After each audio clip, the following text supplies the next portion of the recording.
Violent animal attacks are all too real. While lots of elements of Nope fall squarely into the realm of science fiction, one plotline shares some similarities to a real-life horror story. Here's how they line up. Spoilers for Nope ahead.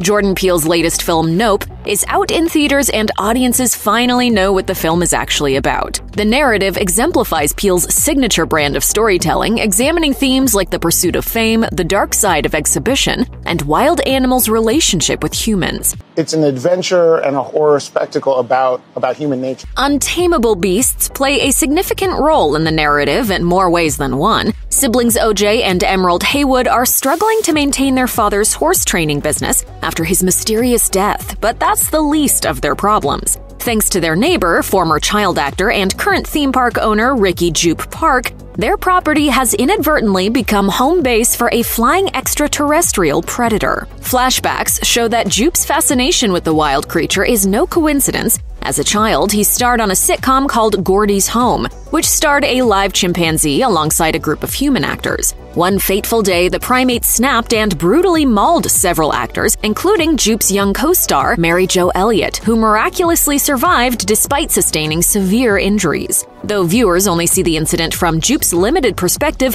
what we are shown is enough to imagine the horror of what's happened. This section of the plot is particularly alarming and specific, so it makes sense that Gordy's violent outburst has some clear parallels to a devastating true story.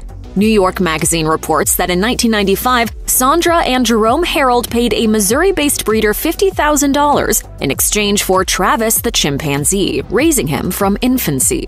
Travis developed human qualities under their care. He got dressed every day, brushed his teeth, enjoyed ice cream and wine, and even slept in bed with the couple. Similar to Gordy in Nope, Travis was a bit of a celebrity. He was known for appearing in Old Navy ads, and local businesses proudly displayed photographs of him, according to the Stamford Advocate.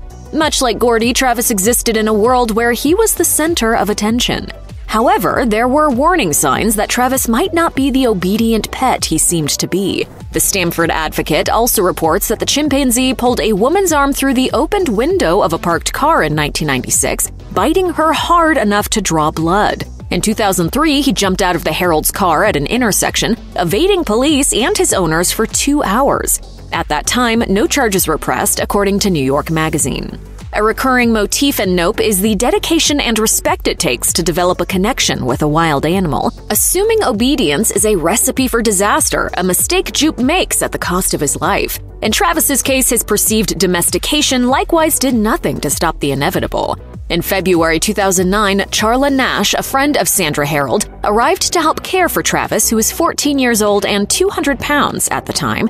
He brutally attacked her before being shot and killed by the police, the New York Times reported. Charla suffered extreme and extensive injuries to her face and hands. It's a horrible thing, but I'm not a horrible person, and he wasn't a horrible chimp. Several months into her recovery, Charla appeared on The Oprah Winfrey Show to talk about the traumatic experience. For most of the interview, Charla's face was shielded by a veiled hat, very similar to the head covering we see an adult Mary Jo wearing in Nope when she attends Jupe's alien demonstration all those years after the Gordy's Home incident. Although it hasn't been officially confirmed that the Gordy storyline in Nope was directly inspired by Charla Nash's survival story, some parallels are clearly there. Of course, unlike Mary Jo, who suffered another tragic fate, Nash's condition has only improved over the years. She received a successful face transplant in 2011, and according to ABC7, has become an advocate for stricter legislation regarding the sale of exotic animals.